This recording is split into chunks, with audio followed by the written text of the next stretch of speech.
یعنی ہم اسلام کو پریکٹس کرتے کرتے عربین کلچر کو پریکٹس کرنے کی ایگزیکٹلی داڑھی ڈیزرٹ کی ریکوائرمنٹ ہے.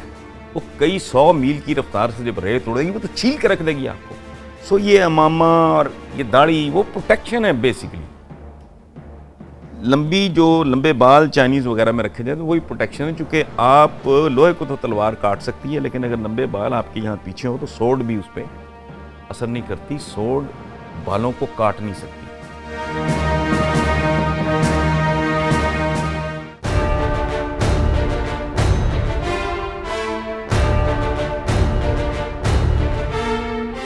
صرف اجنبی مردوں اور اجنبی عورتوں کے بیچ کا مسئلہ ہے.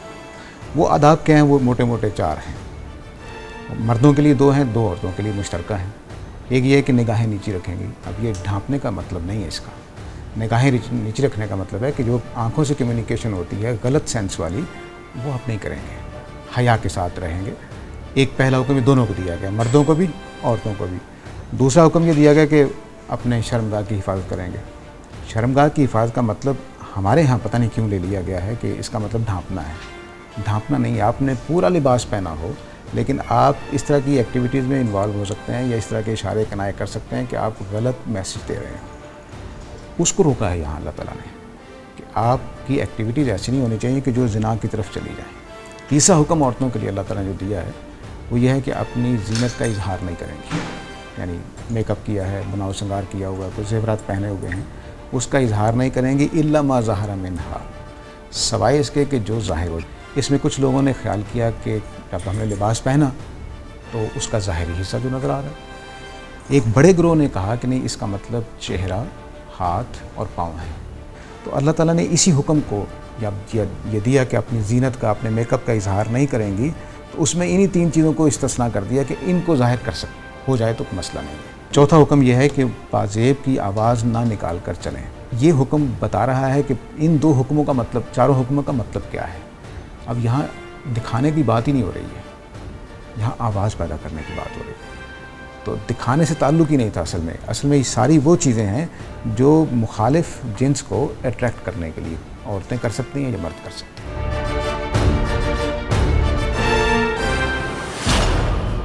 پردہ لفظ جو ہے اس کا کانسیپٹ ہمارے مذہب میں نہیں ہے. اگر چہرے کا پردہ الاؤڈ ہے تو پھر نگاہوں کو جھکانے کا جو حکم ہے نا وہ اتنا ویلڈ نہیں رہتا. 52% آبادی کو آپ لاک کر دیں, اس ملک نے خاک ترقی کرنی ہے.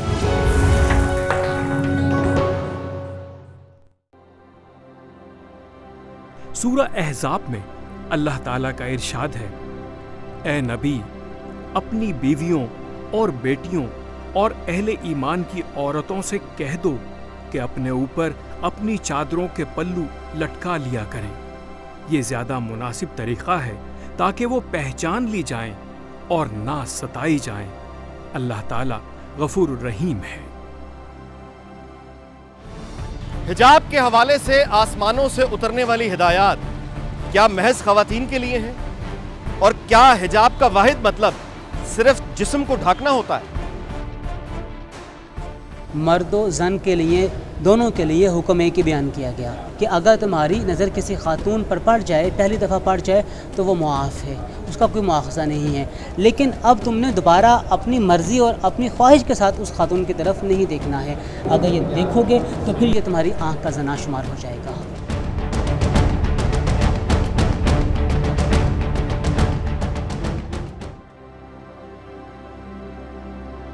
مسلمانوں میں یہ فقہی اختلاف ہے کہ حجاب کی کیفیت و حدود کیا ہوں.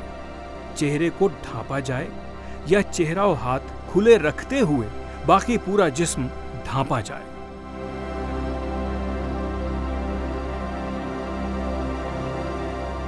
اللہ تبارک و تعالیٰ کہتے ہیں کل للمؤمنین یغضوا من ابصارہم, کہ آپ مومنوں کو کہہ دیجئے کہ اپنی نگاہوں کو جھکا کے رکھیں. اگر چہرے کا پردہ الاؤڈ ہے تو پھر نگاہوں کو جھکانے کا جو حکم ہے نا وہ اتنا ویلڈ نہیں رہتا. اچھا, اگر کسی کا چہرہ اوپن ہے تو اس صورت میں پھر کیا, یعنی نظریں جھکانا اس وقت بھی واجب ہے؟ بالکل بالکل بالکل واجب ہے, کیونکہ ایک بات یہ ہے کہ اس کی وجہ بھی بتائی گئی ہے کہ یہ بنیادی طور پہ تزکیہ اور طہارت کو جو ہے نا حاصل کرنے کا ایک ذریعہ ہے. یہ جب انسان اپنی نگاہ کو جھکائے گا تو اس کے نتیجے میں اس کی پاک دامنی کا تحفظ ہوگا.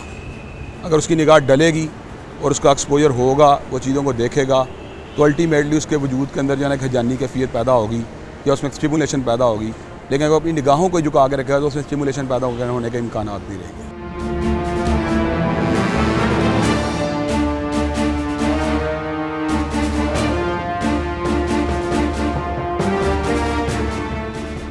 اگر گھر میں کوئی مرد کفالت کے قابل نہ رہے اور ریاست فلاحی نہ ہو، یعنی وہ روٹی، کپڑا، مکان اپنے شہری کو پرووائیڈ کرنے کی ذمہ داری ہی نہ اٹھائے، تو پھر ایک مزدور ماں اپنے بچوں کی کفالت کے لیے حجاب اور پردے کی شرائط کو کیسے پورا کرے؟ کیا یہ جسے پردہ، میں اس بحث میں نہیں پڑھتا، یہ کہتے نہیں کہتے 52% آبادی کو آپ لاک کر دیں، اس ملک نے خاک ترقی کرنی ہے. یہ منافقت ہے. ہمارے ہاں رورل سوسائٹی ساری یہ فیمیل ڈومینیٹڈ ہے. فالسے سے لے کے پھٹی تک کی جو چنوائی ہوتی ہے بالکل ٹھیک ہے، عورت کر رہی ہوتی ہے. بالکل صحیح. یہ اگر اس طرح ہے تو پھر سیز کرو اس سوسائٹی کو. یہ سوسائٹی 24 گھنٹے میں مر جائے گی. کیا یہ اراکین اسلام میں سے، اسلام کے جو ارکان ہیں بنیادی، ان میں سے توحید ہے، نماز ہے، روزہ ہے، حج ہے، زکوٰۃ ہے؟ پردہ اس میں تو نہیں ہے، اس فہرست میں تو شامل نہیں ہے. تو بھئی کیا پرابلم ہے؟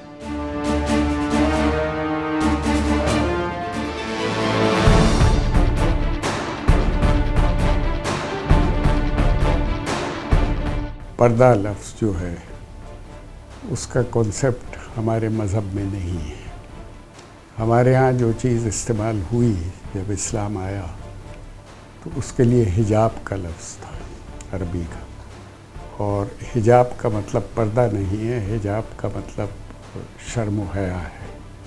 یعنی اس کا تعلق رویے سے ہے، اس کا تعلق چہرہ چھپانے سے یا چھپانے سے نہیں ہے کسی چیز کو. جو پردے کا تصور ہے وہ ثقافتی ہے، کلچرل اس کی جو امپورٹنس ہے وہ ضرور ہے.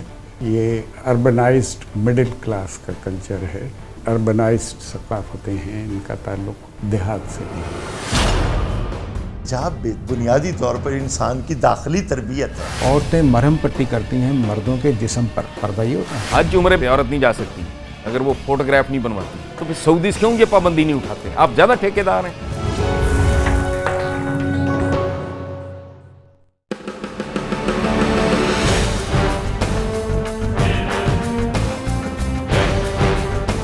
مجھے دین سے محبت اپنی فیملی سے ملی، مگر جو دین پر اعتماد ہے وہ مجھے مولانا مودودی رحمۃ اللہ علیہ کے لٹریچر سے ملا.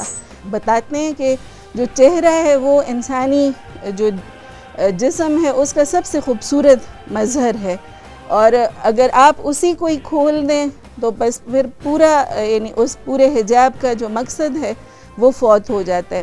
مگر ہم یہ نہیں کہتے کہ جو عورت نقاب نہیں کرتی وہ صحیح حجاب نہیں ہے، یا ہم اس کے اوپر کوئی اعتراض کرتے ہیں. توریت میں حجاب کے حوالے سے بڑا واضح حکم ہے کہ جو خاتون شادی شدہ ہے وہ اپنے سر کو لازمی ڈھانپ کر رکھے، اور اسی طرح بائبل میں بھی حجاب کے حوالے سے بڑے سخت احکامات ملتے ہیں. ایک جگہ پر کہا گیا ہے جو عورت اپنے سر کے بالوں کو نہیں ڈھانپتی وہ حقیقتاً اپنے سر کی بے حرمتی کرتی ہے، اور اگر وہ سر کے بالوں کو نہیں ڈھانپ سکتی تو وہ اپنے سر کے بالوں کو منڈوا دے.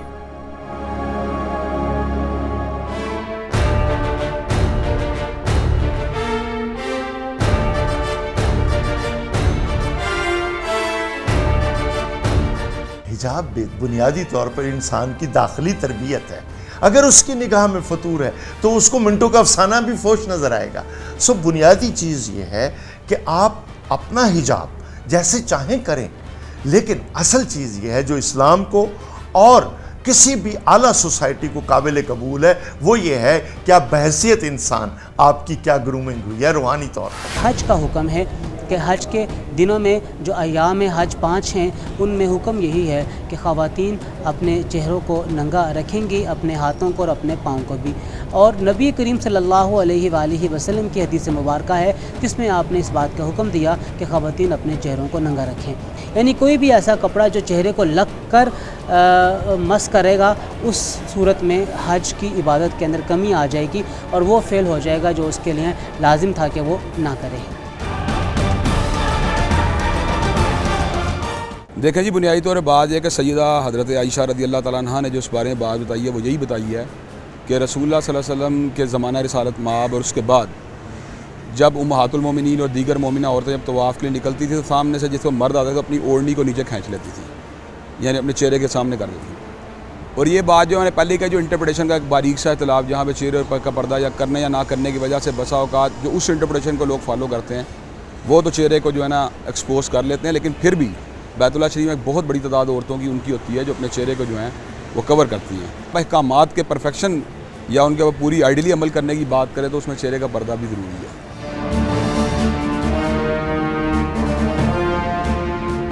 عبدالحلیم شتا انہوں نے کتابیں لکھی ہے، اس کتاب کا نام ہے اسلامی تہذیب میں عورت کا مقام۔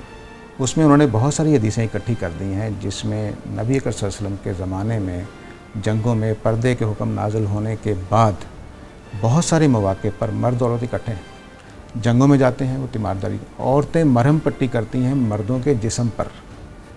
پردہ یہ ہوتا ہے؟ یہ تو پردہ نہیں ہے۔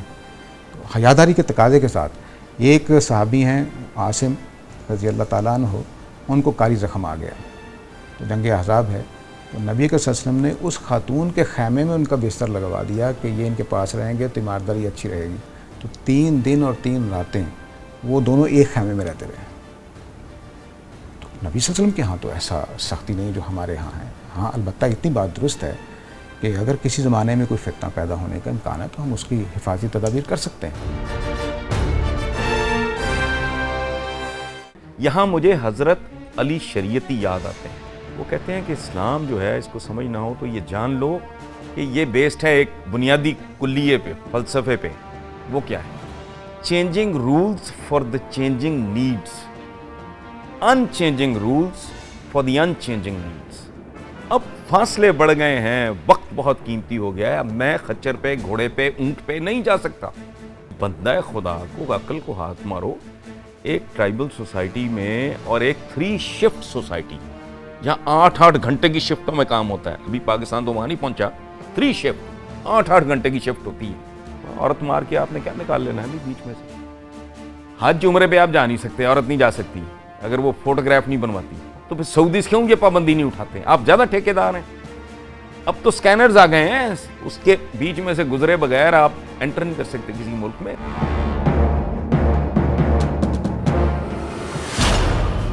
پردہ جو ہوتا ہے نا ایک آؤٹر ڈریسنگ کا نام ہے۔ مقصد صرف سطر چھپانا ہے۔ خواتین اپنے چہروں کو ڈھانپ کے رکھیں۔ یہاں شبہ پڑ جائے یہ عورت، ایسی دل کرتا ہے آدمی کی آنکھیں نکال لے ساکٹ میں۔ دنیا بھر میں پھیلی وہ مسلمان خواتین جو حجاب اوڑھتی ہیں، کیا ان کا حجاب مقامی رسم و رواج سے بھی متاثر ہوتا ہے؟ پردہ جو ہوتا ہے نا ایک آؤٹر ڈریسنگ کا نام ہے۔ جو انر ڈریسنگ ہوتی ہے وہ تو ہر قوم کی اپنی اپنی ہوتی ہے۔ مثال پاکستانی قوم کی انر ڈریسنگ جو ہے شلوار قمیض ہے، اسی طرح بعض قوموں کی جو ہے وہ میکسی ہے، اس طرح بعض قوموں کی ساڑی ہے۔ تو وہ جو ایک گھریلو یا ڈومیسٹک لائف کا جو لباس استعمال ہوتا ہے، پردہ اس کے اوپر ایک کورنگ کا نام ہے۔ اب یہ گھر کے اندر اور باہر کا فرق بتا رہے ہیں؟ میں گھر کے اندر اور باہر، گھر کے اندر بنیادی طور پہ بات یہ ہے کہ ایسا لباس تو نہیں ہونا چاہیے جو ولگر ہو، لیکن ایک ایسا لباس جس کے اندر یعنی کہ عورت کا ایک جو اس کو گھر میں نقاب کرنے کی ضرورت نہیں ہے، اس کو گھر میں جلباب اوڑھنے کی ضرورت نہیں ہے، اس کا ایک ایسا ڈریس اپ ہو جس کے اندر وہ اپنے وہ شرائط پوری ہوتی ہے، وہ شرائط پوری ہوتی ہے، جس میں شرم و حیا کا جو ہے نا سارے معاملات جو ہیں اگر پورے ہوتے ہوں، بھائیوں کے سامنے، باپ کے سامنے، بیٹوں کے سامنے، ظاہری بات ہے یہ محرمات ہیں، ان کا بندہ سفر بھی کر سکتا ہے، خلوت کے اندر بھی ہو سکتا ہے، تو ان کے لیے وہ احکامات باہر کا ظاہر کا پردے یا حجاب یا نقاب کے احکامات نہیں ہیں۔